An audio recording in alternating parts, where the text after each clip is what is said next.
अस्सलाम नाजरीन, मैं हूं आपका मेज़बान अली मोहम्मद। मैं प्रोग्राम लेके आया हूं जीबी के अवाम और उनके मसाइल। आज हमारे साथ एक नया मेहमान है जिनका ताल्लुक सहाफ़त से है, सियासत पर इनकी बड़ी नज़र है, सैयद महमूद गर्देजी साहब।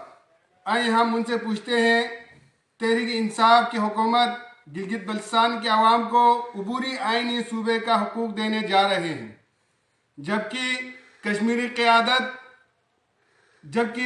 क़यादत को बड़ी तहफ़्फ़ुज़ात हैं, एतराज़ात हैं।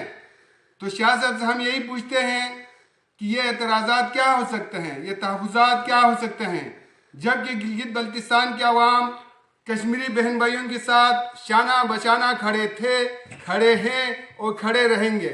अस्सलाम वालेकुम। बहुत बहुत शुक्रिया सर, आपने मुझे टाइम दिया। तो जी सियासत जी, बिस्मिल्लाहिर्रहमानिर्रहीम। जी मेरे भाई, जो गिलगित बल्तिस्तान जो है वो कश्मीरियों का एक बाजू है। बिल्कुल सर, वो सियासी एतबार से भी, अकीदे के एतबार से भी, बिल्कुल सर, इलाकाई एतबार से भी, हर एतबार से हमारा एक बाजू है और उस बाजू के बगैर कश्मीर नामुकम्मल है। बिल्कुल सर।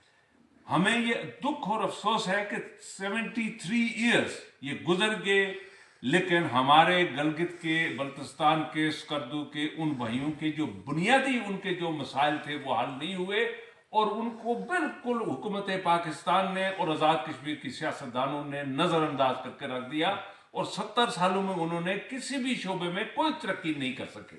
हालांकि गिलगित बल्तिस्तान एक वाहिद सूबा है पाकिस्तान के लिए कि जो पूरे पाकिस्तान का जो बजट है टूरिज्म के हवाले से, उनके जो मिनरल्स हैं उस हवाले से, उसके वहां से जो इलेक्ट्रिसिटी पैदा हो सकती है उस हवाले से, यानी पानी का मंबा और खजाना है और ग्लेशियर का खजाना है, मिनरल्स का खजाना है, उस हवाले से भी किसी ने कोई वहां तवज्जो नहीं दी और वो नजरअंदाज रहा।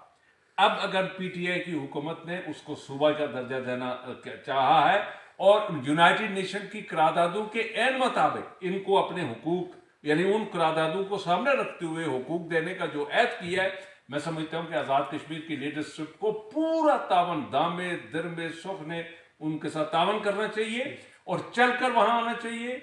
और इस हवाले से मैं हुकूमत पाकिस्तान और पीटीआई की हुकूमत और वज़ीर आज़म पाकिस्तान से भी गुजारिश करूंगा कि इस गिलगित बल्तिस्तान को 73 सालों में नजरअंदाज किया गया, इसके बजट को 2 टाइम ज्यादा कर दिया जाए ताकि उनके जो काम नहीं हो सके, उनकी सड़कें जो हैं, उनके जो बुनियादी, उनका जो क्लीन वाटर है, पानी है, उनके जो बाकी इंडस्ट्रियल डेवलपमेंट होती है, उस हवाले से वो लोग तरक्की कर सकें और उनको वहां लोगों को एम्प्लॉयमेंट, नौकरियां मिल सके और वहां भी खुशहाली आए। दुनिया का खूबसूरत तरीन मुल्क, वहां गुर्बत का, वहां जो इस वक्त वहां गुर्बत है, वहां जो डेवलपमेंट नहीं है, वो लोग डिप्राइव है, in every respect they are deprive. उनको ऊपर लाने के लिए हुकूमत पाकिस्तान और वज़ीर आज़म पाकिस्तान को अपनी ज़ाती तवज्जो देनी चाहिए। और इस वक्त जो गिलगित के लोगों ने हज़ारा, यानी कोयटा में जो हादसा हुआ, उन लोगों के साथ जो तावन करने के लिए आगे बढ़े और उनके जो अफसोस का इजहार किया, वो हम सब पूरी कौम ने अफसोस का इजहार किया।